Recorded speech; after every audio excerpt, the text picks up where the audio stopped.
अस्सलामुअलैकुम, मैं हूँ मनार फ्रॉम मोरक्को और आज फाइनली मैं आप लोग के साथ शेयर करूँगी कि मैंने उर्दू कैसे सीखी और पाकिस्तान की फ़ैन कैसे हो गई।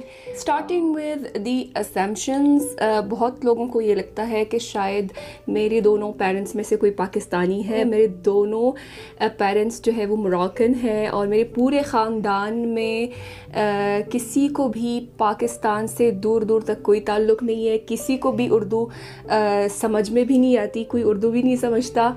और कुछ लोगों को ये लगता है कि शायद मैंने पाकिस्तान में पढ़ाई की थी और पाकिस्तान में रहते हुए मैंने उर्दू सीखी थी। जब उर्दू सीखी थी तो उस वक्त मैंने पाकिस्तान देखा भी नहीं था, मैं कभी पाकिस्तान गई नहीं थी। मैंने मोरक्को में रहते हुए मैंने उर्दू सीखी थी।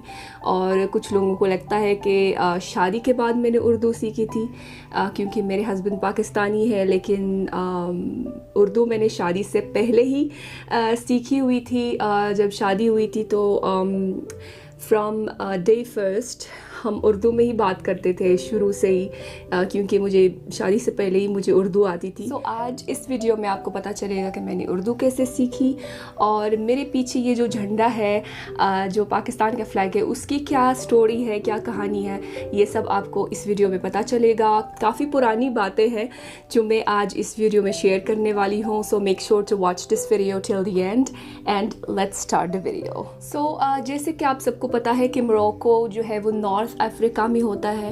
बिल्कुल ही अलग कॉन्टिनेंट है, अलग कल्चर है, अलग ज़बान है, लेकिन बिलीव इट और नॉट ये सारे मोरक्कन्स हैं। जुमलाल कलंदर मस्त मस्त दम मस्त कलंदर मस्त मस्त दम मस्त कलंदर मस्त मस्त। तेरी गलियां गलियां तेरी गलियां यूं ही तरपावे गलियां तेरी गलियां। हम तेरे बिन अब रह नहीं सकते, तेरे बिना क्या वजूद मेरा। तेरिया हवा बिच धन जान चावा बिच रहना सदा हो, तेरे बिना दिल ना लगे। So Bollywood has a huge fan base in Morocco since 50s। और मैं आपको एक फ़नी बात बताती हूँ। गुलशन ग्रोवर एक इंडियन एक्टर है, बॉलीवुड एक्टर है। उसने एक दफ़ा मोरक्को की वीज़े के लिए अप्लाई किया था, तो ऑफिसर ने उसको वीज़ा नहीं दिया, इसलिए कि वो शाहरुख खान का फ़ैन था जो ऑफिसर था। और ये गुलशन ग्रोवर ने शाहरुख खान के कुछ 2-3 मूवीज़ में विलन का रोल किया था, इस वजह से उसको मोरक्को का वीज़ा नहीं मिला था। मतलब इतने ज़्यादा बॉलीवुड के फ़ैन्स हैं मोरक्को में। मैं तकरीबन 15-16 साल की थी जब मैंने पहली बॉलीवुड मूवी देखी थी, और वो थी घुंघटे में चंदा फिर भी है फैला चारों ओर उजाला। उसके बाद शाहरुख खान के और 2-3 मूवीज़ देखी और तेरा हायर जबरा फैन हो गया। बाय द वे ये सिंगर भी मोरक्कन है। सो इन शॉर्ट शाहरुख खान की एक भी मूवी नहीं है जो मैंने ना देखी हो। और my all time favourite is पल यहाँ जी भर जियो जो है समा कल हो ना हो। तो बेसिकली मूवीज़ के सबटाइटल्स पढ़ के और जो बॉलीवुड गाने की लिरिक्स थी, वो क्योंकि म्यूज़िक मुझे बहुत पसंद थी तो मैं वो लिरिक्स प्रिंट आउट करके और मैं याद करती थी।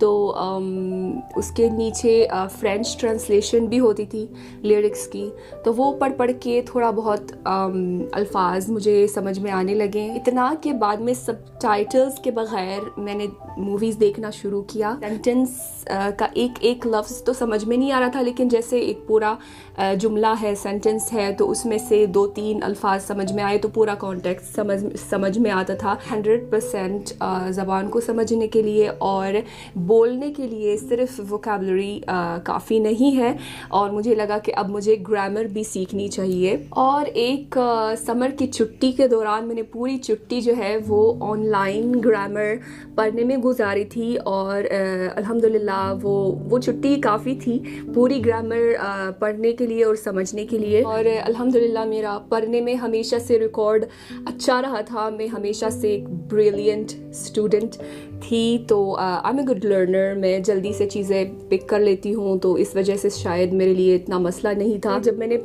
ग्रामर पढ़ी है उसके बाद I was able to make correct sentences, और शायद यही वजह है कि मेरी ग्रामर काफ़ी हद तक जो है वो करेक्ट है। फॉरेन लैंग्वेजेस में भी मेरा एक्सेंट साफ़ होता है, शुरू से ही मेरा एक्सेंट ऐसा ही था। बस यही है कि शुरू में जो है मैं बहुत ज़्यादा स्लो बोलती थी, क्योंकि मुझे ज़्यादा अल्फाज नहीं आते थे, मुझे बहुत ज़्यादा सोचना पड़ता था। जो लोग नॉर्मल स्पीड से उर्दू बात करते थे ना, वो भी मुझे लगता था कि बहुत ज़्यादा तेज़ बोल रहे हैं। शुरू में ऐसा मुझे लग रहा था। मेरे लिए बहुत ज़रूरी था कि जो भी सामने वाला मुझसे बात कर रहा है तो वो आहिस्ता आहिस्ता बात करे और लाउडली बात करे, तो मुझे समझ में आएगा। अगर वो मतलब धीमी आवाज़ में बात करेगा और बहुत अपनी नॉर्मल स्पीड में बात करेगा तो मुझे समझ में नहीं आता था, बहुत मतलब प्रॉब्लम होती थी समझने में। ये होता था शुरू में। जैसे जैसे मेरी वोकैबुलरी अच्छी होती गई तो ये मसले कम होते गए, मेरी बोलने की स्पीड भी बढ़ गई, और अब मुझे बहुत ज़्यादा सोचना नहीं पड़ता जैसे पहले बहुत ज़्यादा सोचना पड़ता था बोलने से पहले। और अभी अगर कोई मुझसे नॉर्मल स्पीड में बात करे तो भी समझ में आता है मुझे। हालांकि अभी भी जो है वो कुछ लोग कराची वाले जो है वो इतनी स्पीड में उर्दू बोलते हैं, 120 के स्पीड में उर्दू बोलते हैं कि सर से गुजर जाती है। अब मैं पाकिस्तान की फ़ैन कब और कैसे हो गई? ऑफ कोर्स जब मैं नई बॉलीवुड की फ़ैन बनी थी तो उस वक्त मुझे पाकिस्तान के बारे में कुछ भी नहीं पता था, एक्सेप्ट वो चीज़ें जो मीडिया में दिखाते हैं पाकिस्तान के बारे में। तो I was imagining Pakistan like this, और पाकिस्तानी पीपल लाइक दिस। तो लिटरली मुझे पाकिस्तान के बारे में कुछ भी नहीं पता था। बट देन मुझे पता चला कि मेरा फेवरेट एक्टर शाहरुख खान पेशावर से हैं, जो कि पाकिस्तान में है। And some of my favourite Bollywood singers ये हौसला कैसे झुक जाए सर जहां वहीं मिलता है रब का रास्ता, वो भी पाकिस्तानी है। और बहुत सारे जो हिट बॉलीवुड गाने थे वो भी उस्ताद नुसरत फ़तेह अली ख़ान के गाने थे। प्रेम की माला रब दे आप बनी मैं शान। So basically music was the first thing I learned about Pakistan. Music वो पहली चीज़ है जो मुझे पाकिस्तान की सबसे पहले पता चली है, और जिसकी वजह से मैं अब पाकिस्तान में इंटरेस्ट लेने लगी हूँ। उसके बाद मुझे पार्टीशन की हिस्ट्री का पता चला है, and that was very inspiring for me. मैं हमेशा उसको रिलेट करती हूँ the migration from Mecca to Medina, it's almost the same concept. और उससे मैं पाकिस्तानी नेशन को रिस्पेक्ट करने लगी हूँ बहुत ज़्यादा। And I realised that Indian culture में जितनी भी चीज़ें मुझे अच्छी लगती है, लैंग्वेज, गैस्ट्रोनॉमी, आउटफिट्स, म्यूज़िक, सबसे ज़्यादा वो सारी चीज़ें पाकिस्तान में भी है।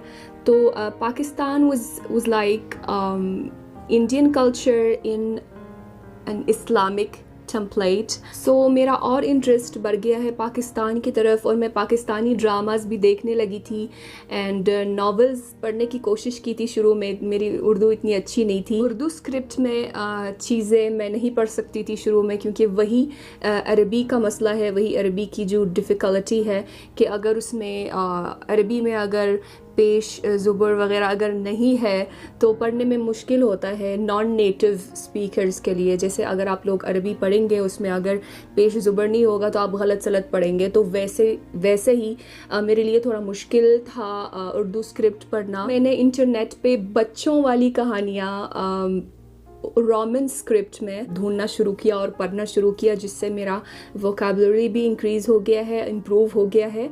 और शायरी भी पढ़ना शुरू किया। And I realise that Urdu is more beautiful than Hindi. Urdu ज़बान हिंदी ज़बान से बहुत ज़्यादा खूबसूरत है और उसमें बहुत ज़्यादा अरबी अल्फाज भी है। उर्दू मैंने स्टार्टिंग में मूवीज़, बॉलीवुड मूवीज़ से ही सीखी थी, तो मैं बहुत ज़्यादा हिंदी वर्ड्स यूज़ करती थी। लेकिन टाइम के साथ जैसे जैसे मेरा उर्दू वोकेबलरी इम्प्रूव होता गया, हिंदी अल्फाज कम होते गए। तो इसी तरह मैं पाकिस्तान और पाकिस्तानी कल्चर को पसंद करने लगी हूँ। और लकीली मेरी एक और कॉलेज फ्रेंड थी जिसको पाकिस्तानी कल्चर पसंद थी, तो हम दोनों ने एक एसोसिएशन को ज्वाइन किया था और यहाँ से एक नया चैप्टर शुरू हो गया था। वो एसोसिएशन का नाम था association of Moroccan Asian friendship, जहाँ डिफरेंट एशियन कंट्रीज़ जैसे कि चाइना, जापान, कोरिया और इंडिया, इन कंट्रीज़ के कल्चर को प्रमोट किया जाता था मोरक्को में। तो हमने पहली दफ़ा मोरक्को में उस एसोसिएशन के अंदर हमने पाकिस्तानी कमेटी बनाई थी पाकिस्तानी कल्चर को प्रमोट करने के लिए मोरक्को में। तो बाकी एशियन कल्चर्स के साथ साथ हमने पाकिस्तान को भी प्रमोट करना शुरू किया था। इवेंट्स करते थे हम लोग यूनिवर्सिटीज़ में, कल्चरल कंपाउंड्स में कल्चरल इवेंट्स ऑर्गेनाइज करते थे। और मुझे याद है जो सबसे पहली मैंने वीडियो बनाई थी, it was a compilation of different videos जो मैंने इंटरनेट से निकाली थी पाकिस्तानी कल्चर के बारे में, और वो सारी वीडियोस मैंने कंपाइल करके बनाई थी और वो थिएटर की बड़ी स्क्रीन में मोरक्कन ऑडियंस को दिखाई गई थी to show them that this is the real Pakistan. So ये मेरे पीछे जो झंडा आपको अभी नज़र आ रहा है वो यही झंडा है, ये वही फ्लैग है जो आपको तस्वीरों में नज़र आ रहा है। ये वही झंडा है जो मैंने मोरक्को में बनवाया था। काज़ाब्लांका में एक जगह है दरब उमार, जो लोग काज़ा में रहते हैं, वैसे व्यूअर्स में से कुछ लोग कुछ पाकिस्तानी लोग हैं जो काज़ा में रहते हैं या रहा करते थे, तो उनको शायद पता हो वहाँ पर एक मार्केट है दरब उमार, वहाँ से मैंने ये फ्लैग मैंने बनवाया था। वही कल्चरल इवेंट्स में लगाने के लिए मैंने ये झंडा बनवाया था। और इस एसोसिएटिव वर्क की वजह से हमारा पाकिस्तानी एम्बेसी के साथ भी काफ़ी इंटरेक्शन होता था। और वहाँ पर एक 14 अगस्त का इवेंट था, तो हम वहाँ पर थे पाकिस्तानी एम्बेसी में रबात में। तो वहाँ पर एक पाकिस्तानी फैमिली से मुलाकात हो गई। Iram, if you watching this video, thank you so much. I was really honoured to know you guys, you, Kanwal, Raila बाजी और आपके प्यारे पेरेंट्स। मुझे बहुत ज़्यादा खुशी हुई है उन लोगों से मिलके।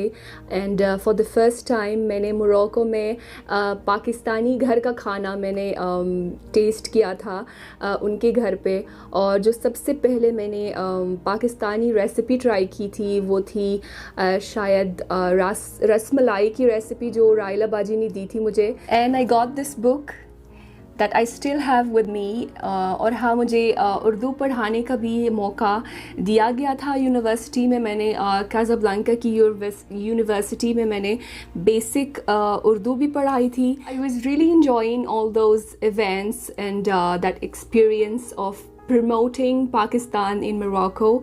मुझे बहुत ज़्यादा खुशी हो रही थी और मेरा बहुत ज़्यादा दिल लगा हुआ था उसमें। एंड देन उसके बाद मेरी शादी हो गई और मैंने मोरक्को छोड़ दिया। And then game over. और जो दूसरी लड़की थी वो भी बाहर पढ़ने के लिए गई थी। तो बेसिकली वो पाकिस्तानी कमेटी हमारे जाने से ख़त्म हो गई। But I still have the opportunity to carry on that and keeping promoting Pakistan through my both YouTube channels. ये जो सारी बातें कल्चरल इवेंट्स की और एसोसिएशन की और पाकिस्तान को प्रमोट जो हम करते थे, ये सारी बातें तकरीबन थी 2010 से लेके 2013 तक। 2013 में मेरी शादी हुई थी और शादी के तकरीबन 2 साल बाद, क्योंकि मेरी पढ़ाई जारी थी उस वक्त, तो जब पढ़ाई जब ख़त्म हो गई थी उसके बाद तकरीबन शादी के 2 साल बाद पहली दफ़ा पाकिस्तान गई थी। शादी के बाद मेरी वोकेबलरी और मज़ीद अच्छी हो गई थी और शायद यही वजह है कि बहुत सारे लोग बोलते हैं कि मेरा लहजा जो है वो बहुत कराची वाला लगता है, क्योंकि मेरा हस्बैंड कराची से हैं और मेरा ज़्यादातर जो इंटरेक्शन है पाकिस्तानियों के साथ वो कराची वालों के साथ ही होता है। और मैं अभी भी सीख रही हूँ, ऐसा नहीं है कि मेरी उर्दू एकदम परफेक्ट है, मैं अभी भी सीख रही हूँ और अभी भी जो है मैं अपने हस्बैंड की दिमाग की दही करती हूँ बार बार पूछ के। जब भी मुझे कोई नया वर्ड सुनने में आता है जो मैं पहली दफ़ा सुन रही हूँ तो मैं उनसे पूछती हूँ कि इसका क्या मतलब है।